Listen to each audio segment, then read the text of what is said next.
আসসালামু আলাইকুম, সবাই কেমন আছেন? এই তো আমার সামনে দেখতে পাচ্ছেন সবুজ পাতা। আর এটা কিন্তু আমরা সবাই জানি কচু শাক। তো মাঝখানে কিন্তু অনেক দিনই কচু শাক তেমন একটা হয় নাই, নতুন করে কিন্তু আবার কচু শাকের পাতা বের হয়েছে। আর দেখতে কিন্তু অনেক অনেক সুন্দর লাগতেছে। আর কয়েকটা দিন মনে হয় গেলেই কচু শাক তোলা যাবে। আর এই পাশে যে একটা ক্যারেট আছে এটাতেও লাগিয়ে দেবো, এখানে ছোটো ছোটো হয়েছে আর কি। তো এটাতে অবশ্য ভর্তা খাওয়া যাবে অনেক সুন্দর করে আর কি। রমজান মাসে আসলে ভর্তা টর্তা বা ভর্তা ভাত খেতে ভালোই লাগে। এইখানে কিন্তু লাগিয়ে দিয়েছি শশার গাছ। আর এখানে এই যে একটা লাউয়ের গাছ লাগিয়ে দিয়েছি। আর এই পাশে এই যে একটা শশার গাছ আছে, দেখেন কত ছোট গাছে শশা ধরে আছে। এখানে একটা, এই পাশে একটা।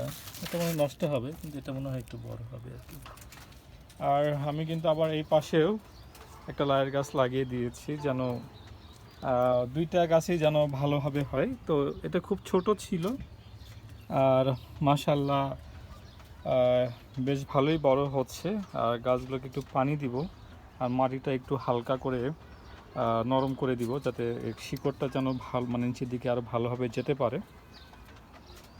আর আমার এই যে গাছে অনেকগুলোই কিন্তু জাম্বুরের ফুল এসেছিল। তো মনে হয় না বেশি, আর একটা আছে, অনেকগুলোই পড়ে গেছে, আর কিছু কিছু বড় আছে। তো এইভাবে কিন্তু গাছে, ছাদে কিন্তু আপনারা কচুর লাগাইতে পারেন। আর কচু গাছ লাগানোর সহজ বুদ্ধি হলো যে কচুর যে গোড়াটা আছে এটা লাগাইলেই কিন্তু যে এত সুন্দর হয়ে কিন্তু কচু হবে।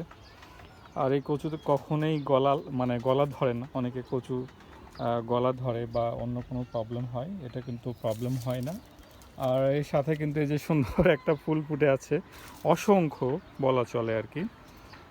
আর অসংখ্য বলতে আসলে অসংখ্য, আর দেখতেও কিন্তু অনেক সুন্দর। আর কালারটা কিন্তু